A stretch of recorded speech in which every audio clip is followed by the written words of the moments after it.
देख रहे हैं आज तक, आपके साथ मैं हूं अंजना ओम कश्यप। प्रधानमंत्री नरेंद्र मोदी जब चीन पहुंचे तो चीन के सांस्कृतिक धरोहर वाले शहर शियान से उन्होंने शुरुआत की।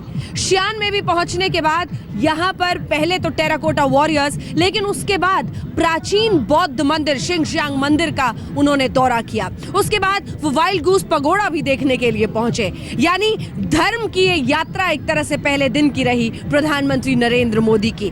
मंदिर मंदिर, द्वारे द्वारे नरेंद्र मोदी। सदियों पुरानी साझी विरासत की तहें टटोल रहे थे। मंदिर मंदिर, द्वारे द्वारे। बहुत चीन की बड़ी जनसंख्या का भारत के प्रति, बौद्ध धर्म के प्रति, बौद्ध दर्शन के प्रति जो अभिव्यक्ति है, जो भाव है, जो चेतना है, उसको जगाने का एक काम कर रहा है। और इस कारण से भारत एक नई प्रकार की कूटनीति इससे संभव है। सुबह 8:20 टेराकोटा वॉरियर्स म्यूजियम, शियान। शियान प्रांत में ये म्यूजियम दुनिया के अजूबों में शुमार किया जाता है। म्यूजियम में रखे गए चीनी योद्धाओं की इन मूर्तियों को देखकर पीएम मोदी अभिभूत हुए बिना नहीं रह सके। टेराकोटा से बनी मूर्तियों की शक्ल में ये चीन के पहले सम्राट शी हुआंग के सैनिक हैं, जिन्हें सम्राट की कब्र के साथ रखा गया था। मान्यता थी कि ये सैनिक अगले जन्म में सम्राट के रक्षक होंगे। 2500 साल पहले इन्हें जिस जीवंत तरीके से गढ़ा गया, इसे देख हैरानी 21वीं सदी में भी होती है। करीब 8000 सैनिकों की मूर्तियां हैं इस म्यूजियम में, लेकिन हर सैनिक के चेहरे पर भाव अलग अलग तरीके का। मूर्तियों पर मंत्रमुग्ध पीएम मोदी युद्ध की इस विरासत को जानने समझने की कोशिश करते रहे। जितना जाना, मुग्धता उतनी ही बढ़ती गई। चीन के पहले सम्राट के मकबरे के साथ 8000 सैनिकों की मूर्तियां हैं।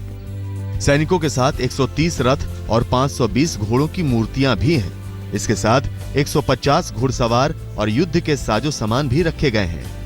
माना जाता है कि 2500 साल पहले 70,000 मूर्तिकारों ने इसे बनाया। इन मूर्तियों का पता 1974 में खुदाई के दौरान चला।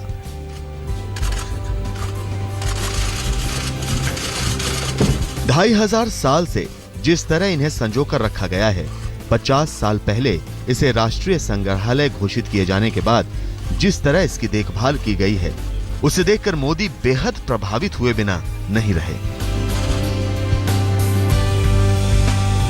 विजिटर्स बुक में उन्होंने लिखा भी, अपनी विरासत की रक्षा कैसे की जाती है, ये देखकर मैं प्रभावित हूं। युद्ध की विरासत के बाद मोदी का अगला पड़ाव था शांति के मंदिर का। मोदी का काफिला बढ़ा शियान के ही प्राचीन बौद्ध मंदिर की तरफ। सुबह 9:07 दा शिंगशान मंदिर, शियान। करीब 1200 साल पुराना यह मंदिर हिंदुस्तान के उस धार्मिक सूत्र को जोड़ता है जिसकी कड़ियां आधुनिक युग में भले ही कमजोर हो गई हैं, मगर इस तथ्य से इनकार नहीं कि जिस बौद्ध धर्म को पूरा चीन स्वीकार करता है, उसकी जन्मभूमि भारत ही रहा है। पुराने राजतंत्र और पारंपरिक योद्धाओं के देश में अहिंसा के धर्म का संचार बुद्ध की संहिताओं से ही हुआ। शिनशान मंदिर में वो संहिताएं और संदेश आज भी प्राचीन रूप में संजो कर रखे गए हैं। मोदी ने इसके आगे सिर्फ शीश ही नहीं नवाया, बल्कि शांति और सौहार्द का संदेश भी दिया, सांस्कृतिक रूप से भी और राजनयिक रूप से भी। संदेश साफ है। मोदी जी की विदेश नीति, अगर आपने पूरा साल भर के जो उनकी यात्राएं हैं वो देखी हैं, हर विदेश यात्रा में उन्होंने सांस्कृतिक पहलू और ये जो आर्थिक पहलू है, दोनों को बराबर का जोर दिया है। इसका मतलब ये ज़रूर है कि वो चाहते हैं कि भारत की विदेश नीति में सांस्कृतिक एक पहलू बड़ा मजबूती से आए, क्योंकि ये एक भारत की ऐतिहासिक धरोहर है। अगर मोदी की तरफ से संकेत है तो ये अनायास तो नहीं था। युद्ध स्मारक के बाद शांति के मंदिर में शीश नवाने का संकेत जितना दिखता है, चीन के साथ सह अस्तित्व के लिए संदेश दूरगामी है। स्मिता शर्मा और अंजना ओम कश्यप के साथ राहुल कंवल, शियान, आज तक। नरेंद्र मोदी ने जिस तरह से अपनी चीनी यात्रा की शुरुआत की है, एक संदेश है इस यात्रा में। अगर टेराकोटा वॉरियर्स को सबसे पहले देखकर उन्होंने एक संदेश दिया है, तो उसके बाद प्राचीन बौद्ध मंदिर और फिर वाइल्ड गूस पगोड़ा में पहुंचकर भी एक संदेश दिया है उन्होंने। युद्ध यानी टेराकोटा वॉरियर्स यानी योद्धा, दूसरी तरफ शांति यानी बौद्ध मंदिर। युद्ध और शांति के प्रतीकों का इस तरह का इस्तेमाल और फिर उसको नमन करते हुए प्रधानमंत्री नरेंद्र मोदी कला, संस्कृति, प्रतीकात्मक तरीके से जिस तरह से चीन ने अपने धरोहर को सजोया है, उसी को आज सलाम किया है प्रधानमंत्री नरेंद्र मोदी ने। जिसमें आज भी बुद्ध प्रस्तुत न हो। अगर युद्ध से मुक्ति पानी है तो बुद्ध के मार्ग से ही मिलती है। भगवान बुद्ध की शांति का यही संदेश चीन की धरती पर अपनी मौजूदगी के साथ दोहरा रहे हैं पीएम नरेंद्र मोदी। भारत की जिस जमीन से बौद्ध धर्म और शांति का संदेश चीन में फैला, उस देश के साथ संबंधों में अशांति क्यों रहे, सरहद को लेकर अस्थिरता क्यों रहे? ये बातें तो बातचीत की मेज पर बरसों से होती रही हैं, इस बार भी हुई, आगे भी होंगे। मगर मोदी की तरफ से कोशिश दिखी कागजों पर उसकी रूपरेखा तय करने से पहले शांति भरे संदेशों के सांस्कृतिक पन्ने पलटने की, धर्म की साझी विरासत के अध्याय खोलने की। आप अगर चीन में आज 300 मिलियन लोग हैं जो बौद्धिक धर्म के लोग हैं, और वो जानते हैं कि बुद्ध जो थे भारत में पैदा हुए थे और बौद्धिक जो धर्म है वो भारत से चीन में गया था, तो इसका एक बहुत बड़ा भारी प्रभाव पड़ता है। और मुझे लगता है कि आम आदमी के लेवल पर ये एक बहुत बड़ा भारी इन्फ्लुएंस, सोर्स ऑफ इन्फ्लुएंस बन सकता है अगर हम ऐसी दिशा में सोचें। चीन पहुंचने पर स्वागत में मिले सम्मान से अभिभूत पीएम मोदी जब उस विरासत को टटोलने निकले तो देह की मुद्रा ऐसी ही थी। टेराकोटा वॉरियर्स मेमोरियल और शिंगशान मंदिर के बाद मोदी जब वाइल्ड गूज पैगोडा पहुंचे तो इस विरासत का साझीदार भी उनका हमराह हो चुका था। दोपहर 3 बजे वाइल्ड गूज पैगोडा, शियान। पीएम मोदी के साथ चीनी राष्ट्रपति शी जिनपिंग ने न सिर्फ अपने गृह नगर में मोदी के स्वागत के लिए प्रोटोकॉल तोड़ा, बल्कि विश्व प्रसिद्ध गूज पैगोडा की सैर कराई। मोदी उस संरचना की बारीकियां समझते रहे, शी जिनपिंग हर अनूठी चीज की विरासत बताते रहे। इस बहाने दोनों की आपसी सूझबूझ और सामंजस्य की तस्वीरें भी अपना इतिहास दोहराती रही। पैगोडा दरअसल इस बहुमंजिली आकृति का नाम है जिसे भारतीय बौद्ध वास्तुकला में स्तूप कहते हैं। मूल रूप में यह बौद्ध मंदिर ही है जिसे स्थानीय तौर पर शियोन टेम्पल के नाम से जाना जाता है, मगर दुनिया भर में मशहूर अपने पैगोडा संरचना की वजह से हुआ। टैंग साम्राज्य में करीब 1400 साल पहले बना वाइल्ड गूज पैगोडा दरअसल अहिंसा का एक प्रतीक है। वाइल्ड गूज चिड़िया के नाम पर मशहूर हुए इस पैगोडा के पीछे एक पारंपरिक मान्यता है। कहानी यह है कि मांसाहार में यकीन रखने वाले यहाँ के बौद्ध भिक्षु एक दिन मांस की कमी की वजह से परेशान थे। इसके लिए उन्होंने बुद्ध से प्रार्थना की, तभी ऊपर से उड़ता हुआ वाइल्ड गूज उनके सामने गिर पड़ा। इसके बाद उनकी आस्था भगवान बुद्ध में और बढ़ गई और वो अहिंसा की राह पर चल पड़े। मांसाहार हमेशा के लिए छोड़ दिया। यह पैगोडा वहीं बनाया गया है जहां वो वाइल्ड गूज गिरा था। मोदी उसी वाइल्ड गूज पैगोडा में शीश नवाते दिखे। चीनी राष्ट्रपति के साथ अहिंसा में आस्था एक राष्ट्र के तौर पर भी जताते दिखे। स्मिता शर्मा और अंजना ओम कश्यप के साथ राहुल कंवल, शियान आज तक। सिर्फ चीन ही नहीं, प्रधानमंत्री नरेंद्र मोदी जिस देश में गए हैं, कला और संस्कृति और धर्म को उन्होंने एक न एक तरीके से देश से जुड़ने का साधन बनाया है। हम रुक रहे हैं हमारी इस विशेष पेशकश में एक ब्रेक के लिए, फौरन लौटते हैं, आप देखते रहिए आज। लेकिन ऐसा नहीं है सिर्फ यहीं पर, जापान भी गए थे तो क्योटो को देखकर उन्होंने सांस्कृतिक नगरी काशी के कायाकल्प की तैयारी शुरू कर दी। उन्होंने क्योटो से बहुत कुछ देखा, सीखा, जाना और सांस्कृतिक धरोहर को कैसे संजोकर विश्व के सामने रखा जा सकता है, ये सबक भी उन्होंने काशी तक पहुंचाने की कोशिश की। और भारतीय संस्कृति से लगाव, अलग अलग जगह की अलग अलग तस्वीरें, लेकिन भाव एक।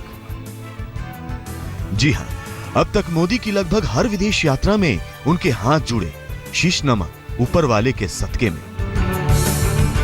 हालांकि कुछ इसे मोदी की आस्था का परिचायक मानते हैं, तो कुछ परंपरा के जरिए दूसरे देशों से दोस्ती गांठने का तरीका।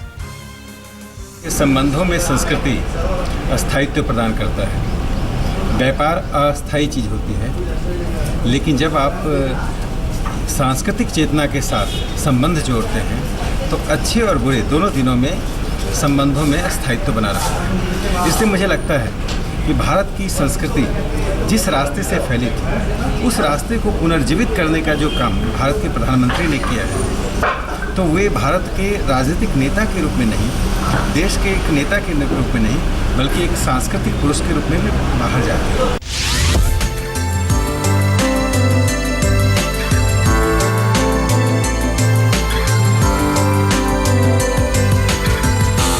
जापान के साथ राजनीतिक, व्यापारिक और कूटनीतिक संबंधों को प्रगाढ़ करने गए थे मोदी, लेकिन जापान की धरती पर कदम रखते ही उन्हें वहां की संस्कृति के जरिए इन संबंधों को और मजबूत करने का मौका दिखा।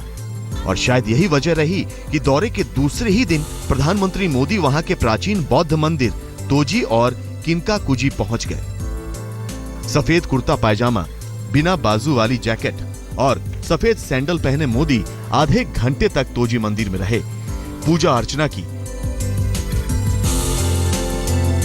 वहां से निकले तो स्वर्ण पत्ती वाले किनकाकुजी मंदिर गए, वहां भी भगवान बुद्ध की पूजा अर्चना की।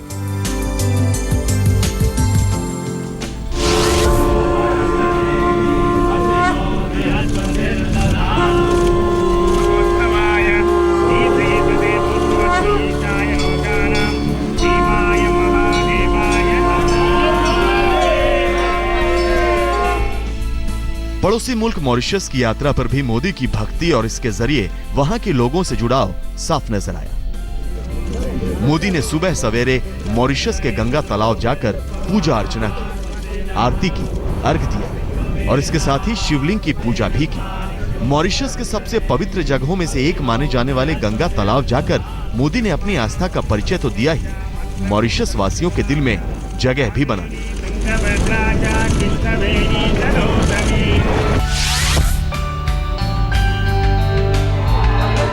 कनाडा में हिंदुस्तानियों की बड़ी तादाद है और वहां की सरकार भी उनकी ताकत से वाकिफ है। लिहाजा पीएम मोदी जब कनाडा की यात्रा पर पहुंचे तो अपने समकक्ष स्टीफन हार्पर के साथ पहले लक्ष्मी नारायण मंदिर गए, फिर वैंकूवर स्थित गुरुद्वारा खालसा दीवान गए, सिर पर रुमाल रखे अरदास की।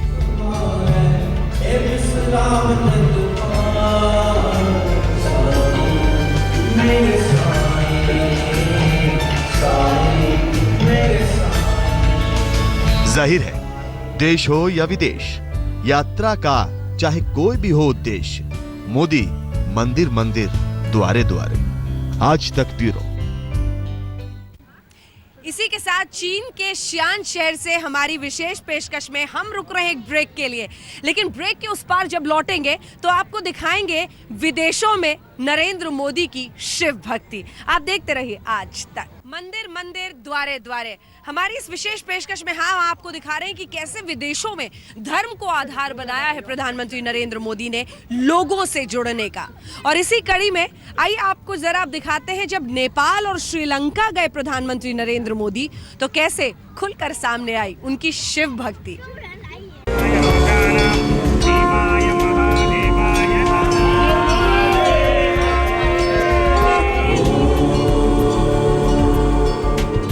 दौरा किसी भी देश का हो, धार्मिक जगहों पर जाना नहीं भूलते मोदी। धर्म कर्म में ये निजी आस्था हो या हिंदुस्तान की तरफ से सांस्कृतिक संदेश। मोदी श्रीलंका गए तो नेगुलेश्वरम मंदिर में माथा टेका, नेपाल गए तो भी मशहूर पशुपतिनाथ मंदिर में भगवान शिव का रुद्राभिषेक किया। गले में रुद्राक्ष और माथे पर टीका लगाए मोदी ने मंदिर के गर्भगृह में उसी तरह पूजा की जैसे कभी नेपाल नरेश किया करते थे।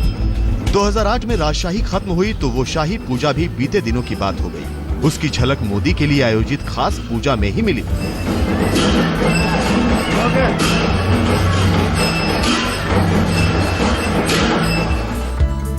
भगवान शिव में मोदी की निजी आस्था भी है। मार्च महीने में जब वो श्रीलंका गए तो जाफना के नेगुलेश्वरम मंदिर में भी उन्होंने विशेष पूजा अर्चना की।